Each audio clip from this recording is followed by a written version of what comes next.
गुलशन और मनीषा 15 साल से बहुत अच्छे पति पत्नी है। गुलशन एक मछुआरा है। उसे किसी दिन मछलियाँ मिलती है तो किसी दिन नहीं मिलती है। दोनों पति पत्नी अपने पास जो है उसी में खुश रहते हैं। लेकिन 15 साल बाद भी उन्हें संतान ना होने की वजह से हर 2-4 दिन में एक बार रोती रहती है मनीषा। लगता है अब मुझे भी आपकी ही तरह बच्चों की उम्मीद छोड़ देनी चाहिए। गुलशन को बच्चों की फिक्र मनीषा से ज्यादा थी, लेकिन वो अपनी भावनाओं को छुपा कर रखता था और चुपचाप काम पर चला जाता है। ऐसे ही हर रोज की तरह मछलियाँ पकड़ने के लिए गए हुए गुलशन को एक सोने जैसे चमकने वाली सुनहरी मछली मिलती है। ये कैसी मछली है? मैंने आज तक इतनी सुंदर मछली नहीं देखी। इससे पहले ये बाकी मछलियों की तरह मर जाए, इसे पानी में डालकर रखना होगा। ये कहते हुए गुलशन उस सुनहरी मछली को एक पानी से भरी बकेट में डालकर अपने घर लेकर जाता है। मनीषा भी उस मछली को देखकर काफी खुश होती है, लेकिन वो गुस्सा थी, इसलिए एक मछली पकड़कर घर आओगी तो खाएंगे क्या? अब इस मछली को मुझे दो और काम पर जाओ, इसका ख्याल मैं अच्छे से रख लूंगी। ये कहकर मनीषा अपने पति को काम पर भेज देती है और खुद बाजार में जाकर अपने बचे कुछ पैसों से एक मछलियाँ रखने वाला खांच का मटका लेकर आती है और सुनहरी मछली को उसमें डालकर सुबह से शाम तक उसी के सामने बैठी रहती है। लगता है तुम सुबह से उसी के साथ बैठी हुई हो। और मैं कर भी क्या सकती हूँ, हमारे तो बच्चे ही नहीं है, इसके साथ तो रह लेने दो। जो तुम्हें अच्छा लगे वो ही करो मनीषा। मैं खुश हूँ तुम्हें खुश देखकर। ये कहते हुए गुलशन और मनीषा रात का खाना खाकर सो जाते हैं। दोनों ही बहुत गहरी नींद में थे। तभी उन्हें पानी के उस मछली वाले मटके से आवाज आती है, कोई मेरी मदद करो, मैं हिल नहीं पा रही हूँ, कोई तो मेरी मदद करो। वो सुनकर दोनों मछली के पास भागकर आकर देखते हैं। जितना वो पानी का मटका था, वो मछली उतनी बड़ी हो गई थी। गुलशन पहले उस मटके को ध्यान से तोड़कर मछली को एक टब में डाल देता है। उसके बाद मनीषा और गुलशन रात भर उस मछली से बात करने की कोशिश करते हैं, लेकिन वो मछली एक शब्द भी नहीं बोलती है। सुबह हो गई है मनीषा, तुम जाकर सो जाओ, मैं काम पर जाता हूँ। ये कहकर गुलशन मछलियाँ पकड़ने के लिए चला जाता है और शाम को घर लौटकर आता है। उसके लौटकर आने तक भी मनीषा उसी मछली के पास बैठी हुई थी। उसे ऐसे देखकर गुलशन को काफी दुख होता है। गुलशन काम से लौटने के बाद खुद ही खाना बनाकर मनीषा को खिलाकर और खुद भी खाता है। उसके बाद दोनों थकी हारी आंखों में नींद लेकर सो जाते हैं। उनकी आंख लग ही रही थी कि तभी उन्हें फिर से वही आवाज आती है, कोई मेरी मदद करो, मैं हिल नहीं पा रही हूँ, कोई तो मेरी मदद करो। फिर से गुलशन और मनीषा उस मछली के पास भागते हैं। आज वो मछली वो टब जितना था उतनी बड़ी हो गई थी। गुलशन झट से बाहर जाकर गायों के पानी पीने के लिए जो बड़ा सा टब होता है वो उठाकर लेकर आकर मछली को उसमें डाल देता है। इस मछली में तो कुछ तो माया है, इसीलिए हम दोनों इसकी ओर ऐसे खींचे चले आते हैं जैसे लोहा और चुंबक आते हैं। तभी उस मछली बोलने लगती है और कहती है कि उसे एक चाकू से काटकर 2 हिस्से कर दे। वो बात सुनकर गुलशन और मनीषा को बहुत बड़ा झटका लगता है, लेकिन मछली उसे काटने के लिए बहुत जोर देती है। काफी देर बाद जब वो मछली तड़पने लगती है, तब गुलशन उसकी तकलीफ कम करने के लिए उसे धीरे से काट रहा था। तभी उसे मछली के अंदर एक छोटी सी बच्ची नजर आती है।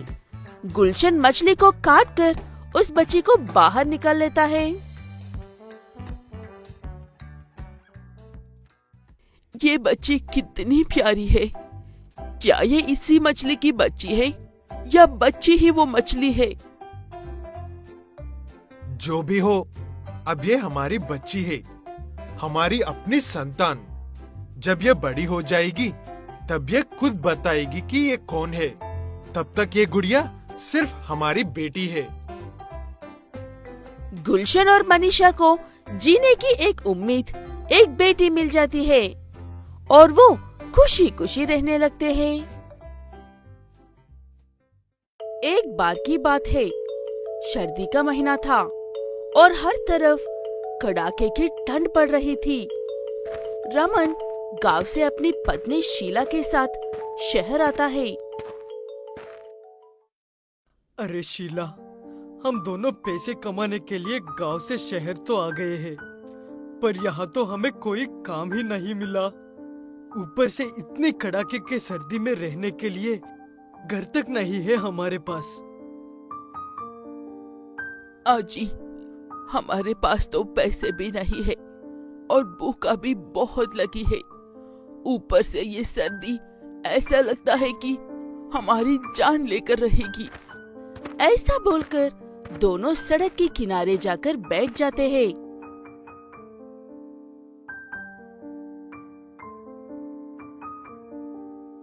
आज यही रुककर रात काट लेते हैं। तभी रमन की नजर एक लड़की पर पड़ती है जो वहां आने जाने वाले लोगों से भीख मांग रही होती है। रमन अपने मन में सोचता है कि कई दिनों से शीला और मैंने कुछ खाया ही नहीं है और हमारे कोई काम भी नहीं मिला है। क्यों ना मैं भी भीख ही मांग लूं? ऐसा सोचकर रमन भी आने जाने वाले लोगों से भीख मांगने लगता है और भीख मांगकर उसके पास कुछ पैसे हो जाता है। उन पैसों से वो कुछ खाने के लिए ले आता है।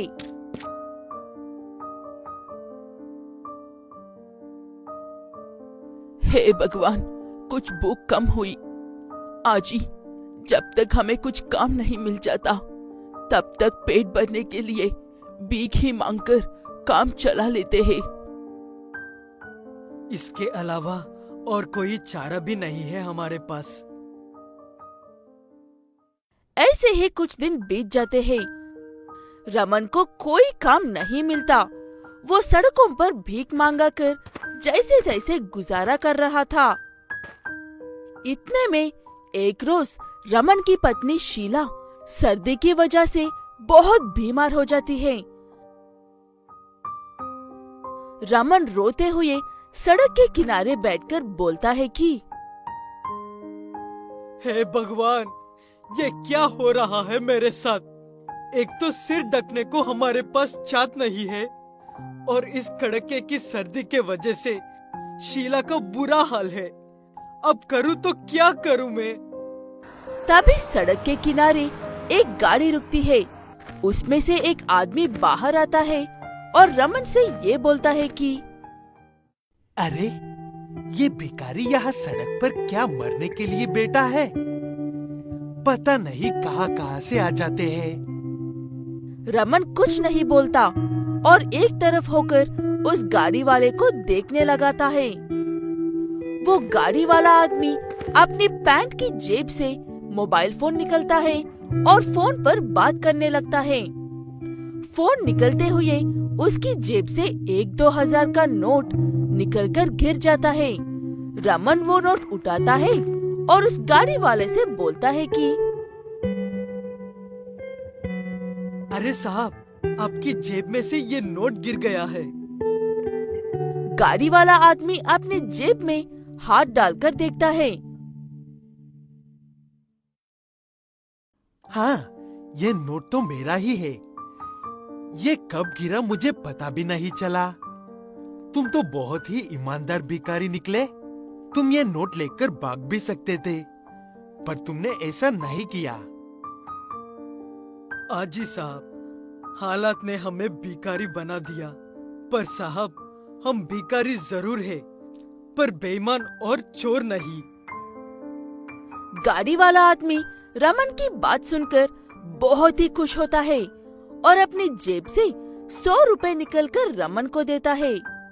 अरे साहब, ये एक भिखारी को इतने पैसे। मुझे तुम्हारी बात बहुत ही अच्छी लगी और आदमी भी तुम ईमानदार हो। बस इसीलिए दिल किया कि तुम्हें 100 रुपए दूं। साहब, ये एक बात कहूँ, अगर आप बुरा ना मानो तो। हाँ हाँ, बोलो। साहब, क्या आप इन 100 रुपए के बदले में मुझे कोई काम दे सकते हैं?